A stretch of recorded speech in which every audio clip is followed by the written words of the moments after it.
이번에 해결한 사건도 들으시면 정말 이게 실화냐? 이럴 정도로 보도 못한 범죄가 저질러졌습니다. 지난 2019년 8월 5일 밤 11시경 세종시 한 원룸촌에서 살고 있던 한 여성이 자신의 집에서 성폭행을 당했다고 경찰에 신고합니다. 성폭행이요? 또 이건 성범죄구나. 성범죄군요. 자기 집이면은 보통 누가 침입을 해야 하는 건데. 집에서 일어나는 경우라면 알고 있는 상황이거나 아니면 그냥 아니면 진짜 얘기한 것처럼 침입. 네, 그날 피해 여성분은 집에 이제 친구가 마침 오기로 한 날이었는데 누가 문을 두드리기에 네. 그 오기로 한 친구가 왔나 보다 하고 그냥 문을 열었죠. 이거. 그런데 갑자기 그 체격이 너무나 큰 그 낯선 남자가 들이닥쳐서 네. 성폭행을 하고 어머. 도주했다는 그런 신고였죠.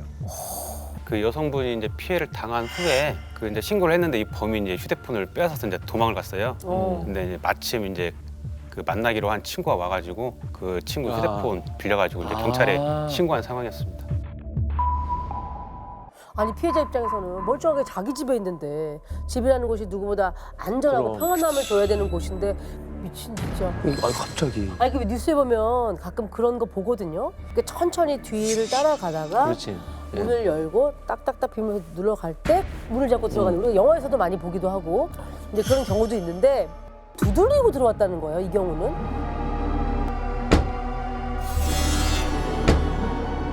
그러니까 이 사건의 끔찍한 내막은 정말 상상을 초월합니다. 예. 뭔데? 안타깝게도 이제 그 여성이 살고 있는 그 집 원룸 CCTV가 이제 고장이 나 있었어요.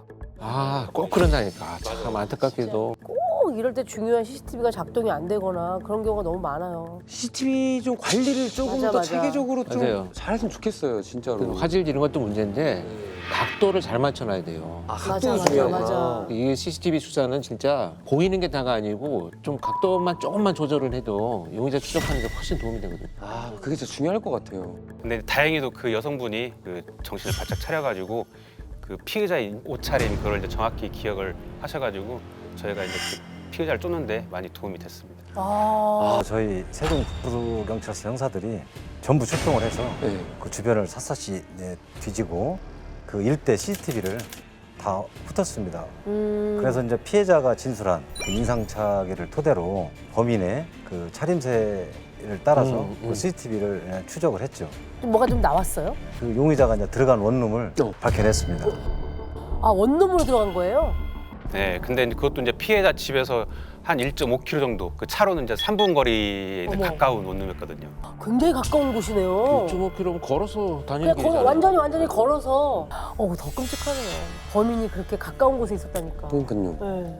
그 CCTV에 이 남자가 들어가는 모습은 찍혔는데 나오는 모습이 없는 거예요. 그렇다면 이제 거기에 있다는 거 아닙니까?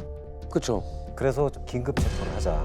초인종을 누르고 문을 두드리고 그렇게 해서 아무 대답이 이제 없기 때문에요. 관할 그 소방서에다가 공조 요청을 해서 사다리차 지원을 받아서 그 창문으로 이제 진입을 했습니다. 네, 이렇게 들어가서 이제 그 방안을 뒤져보니까 그 침대에 이불을 뒤집어 쓰고 사람이 그냥 누워 있는 거예요. 아무 대꾸도 없이. 어머머머머머. 자는 척하고 있더라고요. 네, 그래서 이제 저희가 이제 경찰이다 얘기를 하고 빨리 일어나라 이렇게 이제 얘기를 했더니 딱 일어났거든요. 엄청 큰 거예요. 190 가까이. 좀 깜짝 놀랐습니다. 자고 있는 척을 했는데 그 사람이 범인이 맞는 거예요? 네, 맞습니다. 그 CCTV를 보고 우리가 추적한 그 옷 그대로 침대에서 자는 것처럼 누워 있었던 건데 그 시간이 저희가 2시간 만에 야, 그러면은 빠른 시간 안에 검거를 축하드립니다. 한 거네요. 근데 아까 범인이 2명이라고 하셨거든요. 일단 범인을 잡았으니까 네. 형사님들이 당연히 구속영장을 신청했겠죠? 네. 근데 기각된 겁니다. 구속영장이요? 네. 야, 이런 증거가 직접적인 증거가 있는데도 아니면 그 사람이 성폭행범이 아니었던 거예요?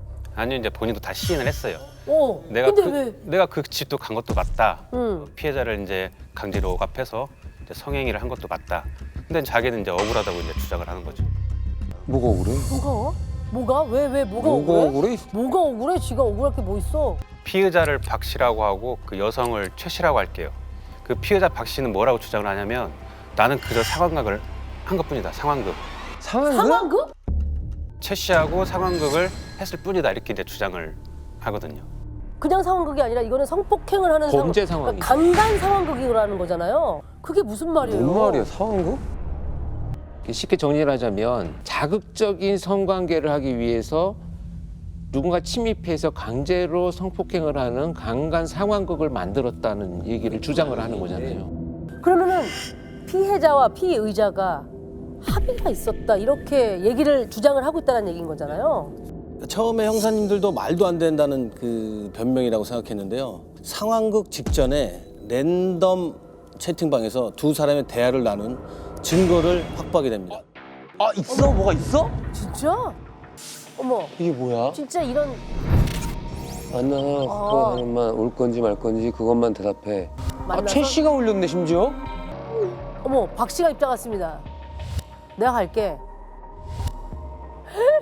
강간 플레이를 하자. 강간 플레이 끝나면 애인처럼 대해줄게. 이게 뭐야? 강간 플레이요? 야, 이건 무슨 나는- 이해가 안 간다. 방금 그 대화 내용을 보면 이제 박 씨는 이제 저희가 이제 검거한 피의자가 맞고요. 최 씨가 상황극 파트너를 구한다 이런 글을 올려가지고 그걸 보고 참여한 거다. 이렇게 이제 박 씨는 주장을 합니다. 이거가 믿겨져요? 나는 이거 조작이라고밖에 생각 안 들고 거짓말이라고밖에. 저희도 처음에는 믿기 어려웠는데요. 그 여성분이 집 주소랑 공동 현관문 그 비밀번호도 알려주고 심지어 암호까지 만들어서 알려줬다고 주장하니까 암호가 있어요? 무슨 암호요? 그 이제 문을 두드리고 나서 네. 옆집인데요라고 하면 그때부터 상황극이 시작된다. 뭐 이렇게 말을 했다는 거죠. 아니, 야, 이거는 누구 봐도 범죄 상황인데 피해자가 이걸 먼저 제안한 상황극 설정이라니까 이거는 너무 헷갈리고 머리가 아픈데 이걸 어떻게 받아들여야 할지 모르겠어요. 그래서 여성분이 문을 열어줬다고 했잖아. 그러니까요. 그런데 이제 정작 이제 박 씨가 문을 막 두드리면서 옆집입니다 했는데도 문이 열리지 않더라는 겁니다. 그래서 그냥 발길을 돌렸는데 딱 그때 띵동하고 문자가 왔다고 해요. 뭐야? 어머, 화장실에 있었어. 검은 모자 쓴 남자야? 남자가 왜 이렇게 배짱이 없어? 문 열어주고 성관계하면 그게 어떻게 상황극이야? 말도 안 돼. 이게 무슨 말이에요? 여성분이 화장실에 있어서 문 두드리는 소리를 못 들었다. 근데 왜 돌아가냐? 배짱도 없냐? 뭐 이런 식으로 다시 채팅을 보낸 거죠. 그러면 이 채팅방에 의하면 최 씨는 그 남자가 오고 있는 걸 지켜보고 있었다는 거네요? 네, 그래서 이제 박 씨는 그 문자를 받고 나서 다시 그 집으로 올라가요. 문을 두드렸더니 이제 바로 문이 열렸다고 얘기를 하고 그래서 자기는 이제 약속한 대로 관계를 한 것이다. 그러니까 성폭행이 아니다. 이거 너무 혼란스러운 상황 아니에요? 이게 뭐야? 근데 이 사람은 검거 당시에 약간 자는 척하고 숨어 있었다고 그랬잖아요. 범인이 검거당할 당시의 행동은 사실 앞뒤가 좀 안 맞는 것 같긴 그러니까 하거든요. 그것도 안 맞아요. 네. 그러니까 그 도망간 이유에 대해서는 자신이 이제 상황극을 하던 도중에 그 현관문 쪽을 바라봤는데 어머, 이제 문이 살짝 열린 틈으로 이제 어떤 남자가 눈이 딱 마주쳤다는 거예요. 어머 소름 끼쳐. 그래서 눈이 마주치니까 이제 겁나서 이제 도망갔다고 그렇게 얘기를 합니다. 그 남자는 누구예요? 그건 이제 박 씨도 이제 모른다고 했고요. 예.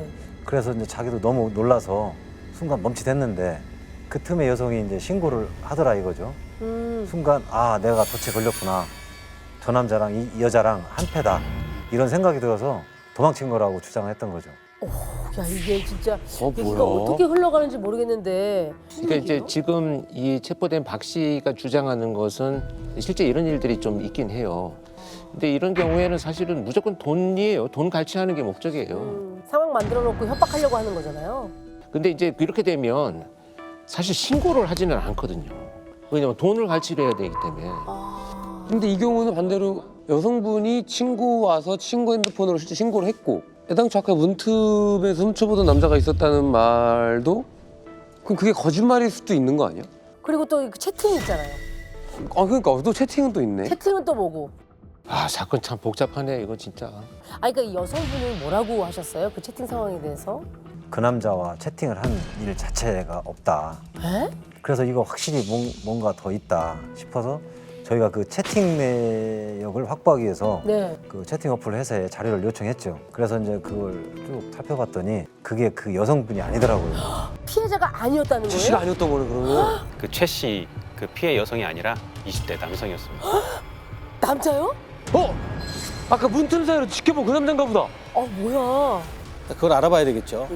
그 남자를 지금부터 김 씨라고 할게요. 형사님들이 그 김 씨의 소재지를 급히 파악해서 김 씨가 다니는 회사로 갔습니다. 그래서 처음에 이제 딱 잡아떼죠. 왜 찾아왔냐, 무슨 일인지 전혀 모르겠다. 그러다가 이제 저희가 증거들을 들이대니까 예, 예. 하는 말이 아 그거요? 그거 그냥 내가 장난한 건데 그러더라고요. 에?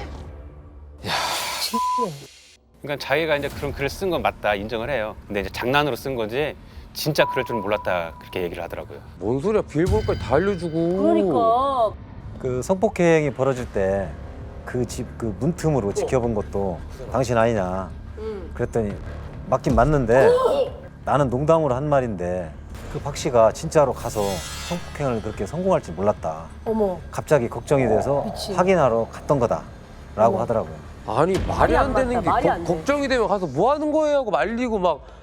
여기 진짜 이러시면 어떡해요? 어. 라고 했었어야지. 더 충격적인 사실은 김 씨라는 남자가 피해 여성의 집 근처에 사는 이웃이었습니다. 너무 무섭다. 다 한 동네 진짜. 사람들이었던 거야? 그게 너무 무서운 거야. 참 여기서 또 한번 놀라고 황당한 일이 한번 생기는데요. 이런 끔찍한 범죄를 계획하고 설계한 김 씨도 구속영장이 기각됩니다. 야 이건 이거는 말이 안 되는 거 아니에요? 그럼 남의 뭐 명예를 피해자만 있는 도해가지고. 거야, 지금? 그러니까 아니 그 피해자가 있는데. 가해자는 없고 피해자만 있는 사건이 돼버린 이게 거예요. 어떻게 가능하죠? 김 씨가 계속 장난이라고 주장하니까 재판부도 아마 쉽게 판단을 내리기 어려웠던 것 같고요. 더군다나 이 사건이 처음 있는 사건이고 그렇죠. 판례가 없는 사건이니까 네. 근데 판례가 있건 없건 지금 피해자가 피해를 당한 것이 그렇죠. 확실하고 피해자나 그 피해자 가족분들의 심정은 어떻겠어요? 처음에 잡은 그 실행범 박 씨도 이제 구속영장이 기각이 됐는데 그 성폭행을 지시한 김 씨까지 이제 구속이 안 되니까 오히려 이제 저희가 좀 더 미안하기도 하고 그 피해자 얼굴을 볼 면목이 없었죠. 내가 지금 저 상황이다? 그럼 도대체 뭘 해야 되지? 그러니까 피해자가 할 수 있는 건 아무것도 없는 거예요. 와. 의지할 건 정말 형사님들밖에 없는 그런 상황이. 그래서 뭐라도 하나 건져보자는 심정으로 열심히 발품을 팔아서 네. 네네. 주변에 탐문을 했는데요. 피해자 최 씨랑 같은 원룸촌에 사는 한 여성분이 묘한 이야기를 하나 해주더라고요. 탐문 수사 중이에요. 예. 오. 그분 얘기가 여행을 다녀오느라고 며칠 집을 비웠는데 네. 돌아와 보니 현관 출입문 앞에 쪽지가 붙어 있었대요. 그래서 무식결에 봤는데 네. 보자마자 너무 놀라서 경찰에 바로 신고한 일이 있었어요. 어머머머. 쪽지를 보자마자?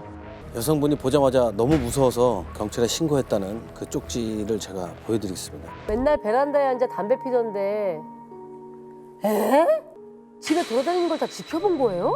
어디선가 계속 바라보고 사진을 찍었다는 거네. 그래서 그런 탐문 중에 그런 얘기를 듣고 나니까 머리가 아주 좁혀 서더라고요.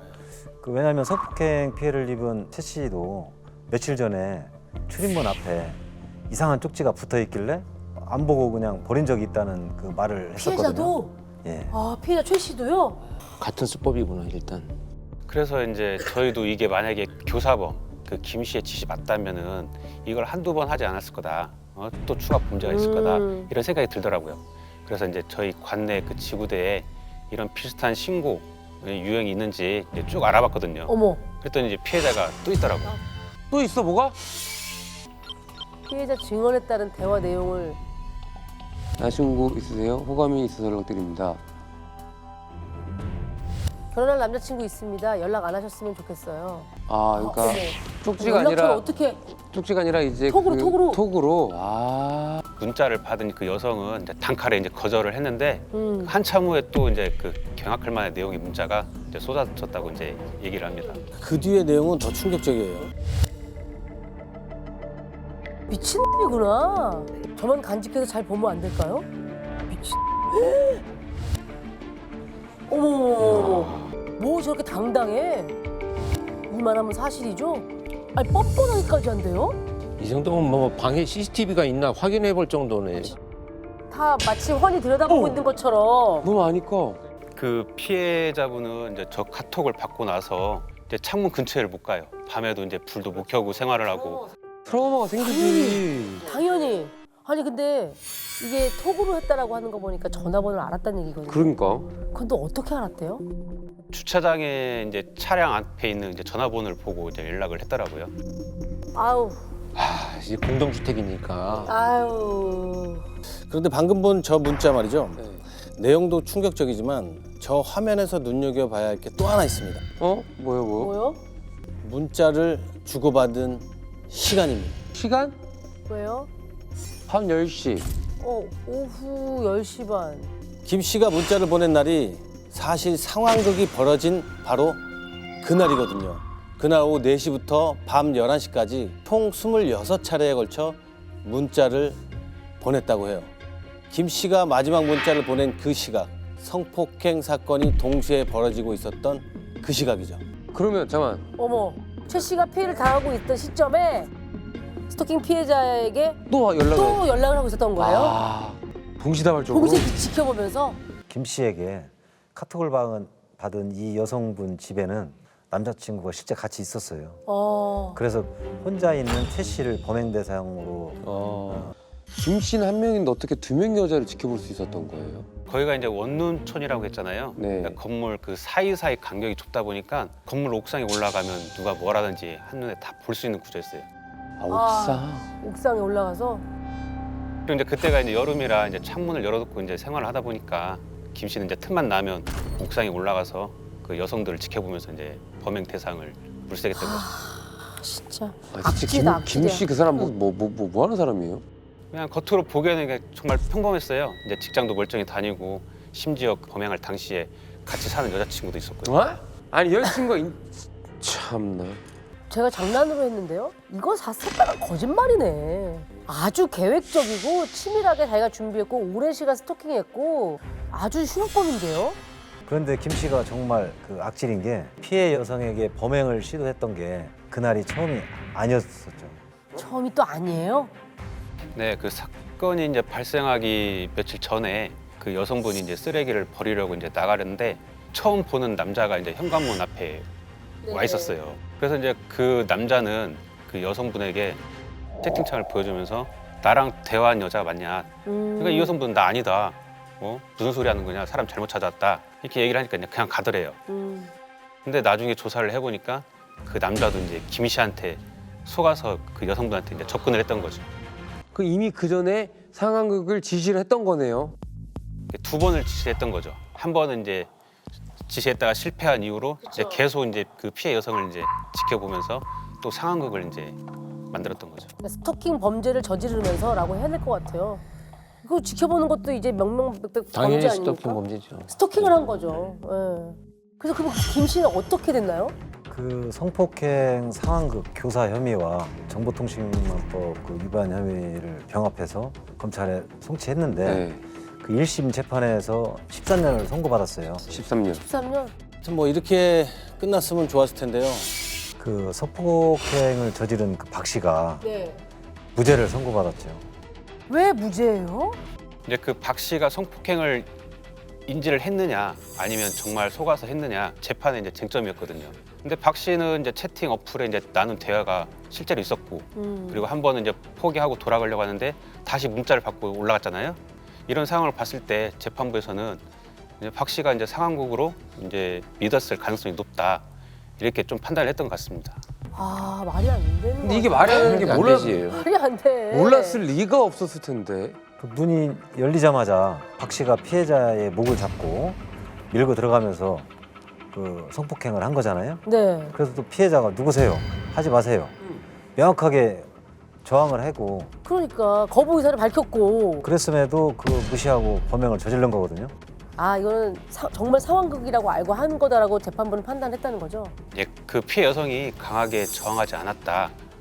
말로만 저항했다. 하지 마세요. 이런 정도로 이제 저항했다. 그러니까 이제 그 상황극 일부라고 그 생각했다는 그 실행범 박 씨의 주장을 이제 재판부가 이제 받아들여 준 거죠. 아니 말로 저항하는 거 이상으로 어떻게 저항을 해요?